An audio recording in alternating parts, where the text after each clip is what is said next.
Hello everyone, welcome to study with Chitralekha. दोस्तों, आज है 8 नवंबर और हम लोग करने जा रहे हैं डेली करंट अफेयर्स के टॉप 10 क्वेश्चंस। क्लास को शुरू करने से पहले अगर आप लोगों ने चैनल को सब्सक्राइब नहीं किया है तो चैनल को सब्सक्राइब कर लीजिए, बेल आइकन प्रेस करके नोटिफिकेशंस में ऑल कर दीजिएगा, जिससे कि आने वाले वीडियोज़ की जानकारी सबसे पहले आप तक पहुँचे। और वीडियो पसंद आएगा तो लाइक और शेयर भी कर दीजिएगा। चलिए आज की क्लास को शुरू करते हैं। हाल ही में कौन सा देश इंटरनेशनल सोलर अलायंस का 95वां सदस्य बना है, 95वां सदस्य बना है? तो इस क्वेश्चन का करेक्ट ऑप्शन होने वाला है चिली। चिली जो है 95वां सदस्य बना है किसका? इंटरनेशनल सोलर अलायंस का। ठीक है, अब हम बात कर लेते हैं इंटरनेशनल सोलर अलायंस के बारे में। तो अभी हाल ही में 2023 में 6th असेंबली हुई थी इंटरनेशनल सोलर अलायंस की। कहाँ पर हुई थी? भारत मंडपम में हुई थी।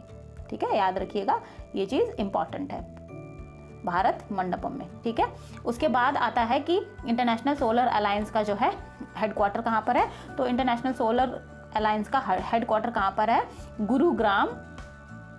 गुरुग्राम हरियाणा में है। ठीक है, याद रखिएगा ये बात भी। और उसके बाद बात कर लेते हैं, एक यहाँ से क्वेश्चन बनता है, हालांकि ये क्वेश्चन यहाँ ही से जुड़ा हुआ है, अगर कभी आ जाए स्टैटिक में या फिर करंट अफेयर में तो ये क्वेश्चन आप लोगों का छूटेगा नहीं। करंट अफेयर से बनता है इस तरीके से एक क्वेश्चन कि सनशाइन कंट्रीज क्या होते हैं? सनशाइन कंट्रीज वे कंट्रीज होते हैं, लिख देती हूँ मैं, सनशाइन कंट्रीज वे कंट्रीज होते हैं जो कर्क रेखा और मकर रेखा के बीच स्थित होते हैं। ठीक है, अब हम इसको थोड़ा सा डायग्राम से समझने का प्रयास करते हैं। जैसे मान लीजिए ये हमारी अर्थ है, गोला थोड़ा सा तिरछा हो गया है बट एडजस्ट कर लीजिए।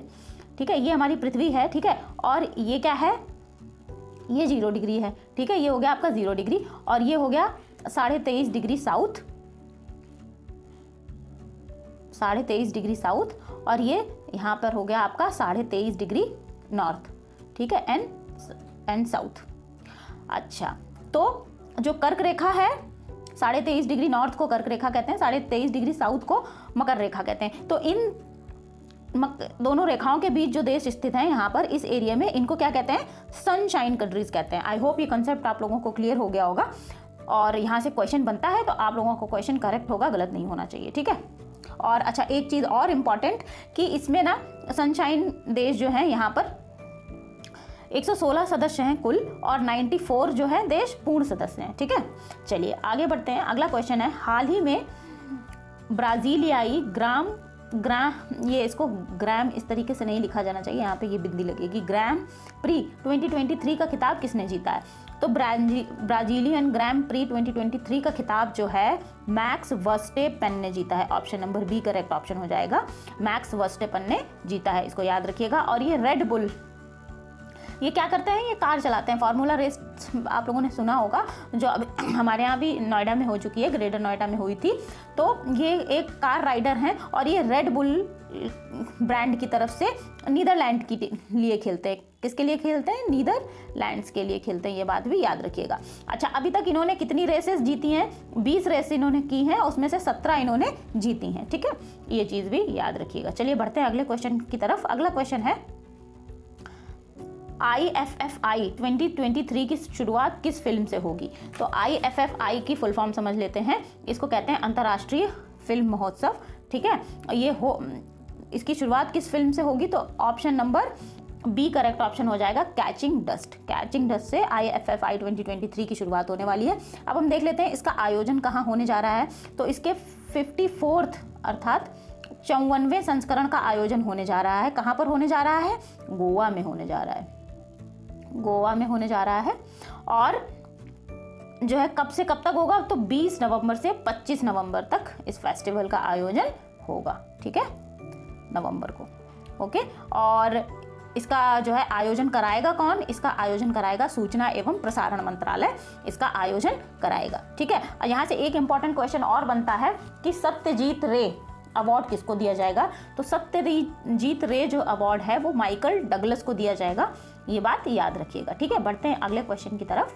क्वेश्चन नंबर 4 क्या कह रहा है? 5वां राज्य खाद्य सुरक्षा सूचकांक जो अभी 2023 के लिए जारी हुआ है, इसमें कौन सा राज्य शीर्ष पर है, ये हमें बताना है। ठीक, तो इस क्वेश्चन का जो करेक्ट ऑप्शन है वो है ऑप्शन नंबर डी, केरल। राष्ट्रीय खाद्य सुरक्षा सूचकांक जिसका कि 5वां वर्जन जारी हुआ है 2023 के लिए, इसमें केरल शीर्ष राज्य पर है बड़े राज्यों में। ठीक है, अब बात कर लेते हैं इस रैंकिंग को जारी कौन करता है। तो इस रैंकिंग को FSSAI जारी करता है। ठीक है, फसाई जिसे हम बोलते हैं, ये जारी करता है और इसे ही फूड सिक्योरिटी इंडेक्स भी कहते हैं। अगर कभी इंग्लिश में लिखकर आ जाता है, हिंदी में नहीं होता है, तो कंफ्यूज नहीं होइएगा। फूड सिक्योरिटी इंडेक्स में कौन सा राज्य शीर्ष पर है? केरल है, बड़े राज्यों में।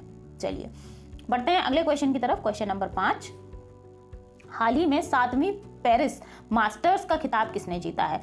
तो 7वां मास्टर्स पेरिस का खिताब जो है, 7वीं नहीं, यहाँ पे 7वां कर लीजिएगा। ठीक है, 7वां खिताब किसने जीता है?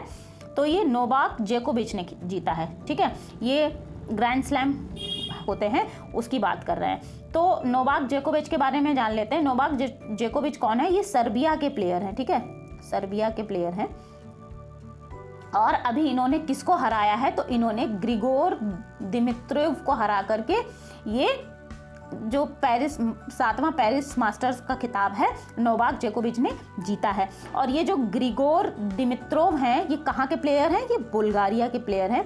ये एग्जाम्स में पूछा जा सकता है, तो ये बात भी आप लोग ध्यान रखिएगा। ठीक है, कहाँ के प्लेयर हैं? बुल्गारिया के प्लेयर हैं। चलिए बढ़ते हैं अगले क्वेश्चन की तरफ। क्वेश्चन नंबर 6, अगर चैनल को सब्सक्राइब नहीं किया है तो चैनल को सब्सक्राइब कर लीजिए, बेल आइकन प्रेस करके नोटिफिकेशन में ऑल करिए। वीडियो पसंद आएगा तो लाइक और शेयर ज़रूर करिएगा। चलिए अगले क्वेश्चन की तरफ बढ़ते हैं। हाल ही में मिस्र से भी पुराना पिरामिड कहाँ खोजा गया है? या मिस्र से पुराने, यहाँ पे इसको थोड़ा सा करेक्ट कर लीजिए, मिस्र से पुराने पिरामिड कहाँ खोजे गए हैं? तो मिस्र से भी पुराने पिरामिड जो है खोजे गए हैं इंडोनेशिया के जावा द्वीप पर। इंडोनेशिया के जावा द्वीप पर एक लावा की बनी हुई पहाड़ी है। ये इस तरीके से ऐसे कुछ पहाड़ी है, लावा की बनी हुई पहाड़ी है और इससे 90 फीट नीचे, ये यहाँ पर 98 फीट नीचे ये पिरामिड खोजा गया है। अब इससे पता चला कि ये जो पिरामिड है ये मिस्र के पिरामिड से भी पुराना है। तो क्या किया गया? कार्बन डेटिंग की गई। कार्बन डेटिंग करके पता चला कि जो पिरामिड इंडोनेशिया में पाए गए हैं जावा द्वीप पर, पहाड़ी पर, लावा पहाड़ी पर, ये करीब 16,000 साल पुराने हैं। ठीक है, कितने साल पुराने? 16,000 साल पुराने हैं। कैसे पता चला? कार्बन डेटिंग से पता चला। ठीक है, तो क्वेश्चन नंबर 6 का ऑप्शन ए करेक्ट हो जाएगा। नेक्स्ट क्वेश्चन देखते हैं। हाल ही में सैयद मुश्ताक अली का खिताब किस टीम ने जीता है? तो सैयद मुश्ताक अली का खिताब जो है पंजाब की टीम ने जीता है। इन्होंने बड़ौदा की टीम को हराया है और खिताब जीता है पंजाब की टीम ने। बढ़ते हैं अगले क्वेश्चन की तरफ। अगला क्वेश्चन है, हाल ही में किस IIT ने तंजानिया के जांजीबार में पहला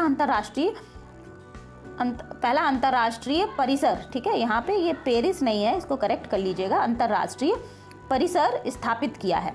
तो इस क्वेश्चन का करेक्ट आंसर हो जाएगा IIT मद्रास। IIT मद्रास ने क्या किया है? तंजानिया के जांजीबार में अपना एक परिसर स्थापित किया है। ठीक है, बढ़ते हैं अगले क्वेश्चन की तरफ। क्वेश्चन नंबर 9, हाल ही में दुनिया में सबसे ज़्यादा समय तक PM की पोस्ट पर या PM के पद पर रहने वाली पहली महिला कौन बनी है? ठीक है, पहली रहने वाली महिला कौन है? तो उनका नाम है शेख हसीना। शेख हसीना जो है तकरीबन 28 साल के लिए जो है प्रधानमंत्री की पोस्ट पर रह चुकी हैं और अभी भी वे बांग्लादेश की प्रधानमंत्री हैं। उनका कार्यकाल अभी भी जारी है। ठीक है, तो शेख हसीना जी को टाइम मैगजीन के कवर पेज पर जगह मिली है और ये बात वहाँ पर प्रकाशित की गई है। और शेख हसीना कहाँ की PM है? प्रधानमंत्री हैं, ये बांग्लादेश की प्रधानमंत्री हैं। अच्छा, इनके कार्यकाल को देख लेते हैं। तो शेख हसीना पहली बार जब इन्होंने प्रधानमंत्री बनी 1996 में बनी और 2001 तक इनका कार्यकाल रहा। ठीक है, उसके बाद 2009 में ये फिर से बनी और अभी तक इनका टिल नाउ इनका कार्यकाल जारी है। कुल 28 ईयर्स हो चुके हैं और अभी भी ये इस पद पर विराजमान है। ठीक है, ये बात याद रखिएगा। चलिए बढ़ते हैं अगले क्वेश्चन की तरफ, जो है आज का क्वेश्चन ऑफ द डे। तो क्वेश्चन ऑफ द डे हम करेंगे और आई होप ये वाला जो क्वेश्चन है आप लोगों को पता होगा। जिनको नहीं पता है उनको मैं अभी बताऊंगी, डिस्कस करेंगे हम इस क्वेश्चन को। चैनल को सब्सक्राइब कर लीजिए, बेल आइकन प्रेस कर दीजिए, वीडियो पसंद आएगा तो लाइक और शेयर भी कर दीजिएगा। चलिए क्वेश्चन नंबर 10 देखते हैं। हाल ही में राष्ट्रीय कैंसर जागरूकता दिवस कब मनाया गया है? तो राष्ट्रीय कैंसर जागरूकता दिवस कब मनाया गया है? 7 नवंबर को मनाया गया है, ये बात ध्यान रखिएगा। अच्छा, अब इसी दिन 7 नवंबर को एक दिन और मनाया जाता है जो कि है शिशु संरक्षण दिवस। शिशु शिशु संरक्षण दिवस किस दिन मनाया जाता है? 7 नवंबर को मनाया जाता है। अच्छा, अब राष्ट्रीय कैंसर जागरूकता दिवस जो है किस उपलक्ष्य में मनाया जाता है? तो जो मैडम क्यूरी थी, मैडम क्यूरी का इस दिन जन्मदिन होता है और मैडम क्यूरी ने कैंसर से लड़ने में जो है बड़ा योगदान दिया था, इसीलिए इसी उपलक्ष्य में जो है कैंसर जागरूकता दिवस मनाया जाता है। इस बात को हम लोग ध्यान रखेंगे। तो इस प्रकार से 8 नवंबर के ये क्वेश्चन, टॉप 10 क्वेश्चन हम लोगों ने किए। आई होप ये क्वेश्चन आप लोगों को पसंद आए होंगे और क्लास भी पसंद आई होगी। क्लास पसंद आई है तो लाइक और शेयर कर दीजिएगा, चैनल को सब्सक्राइब कर लीजिए। तब तक के लिए पढ़ते रहिए, मिलते हैं अगली क्लास में। Thank you everyone.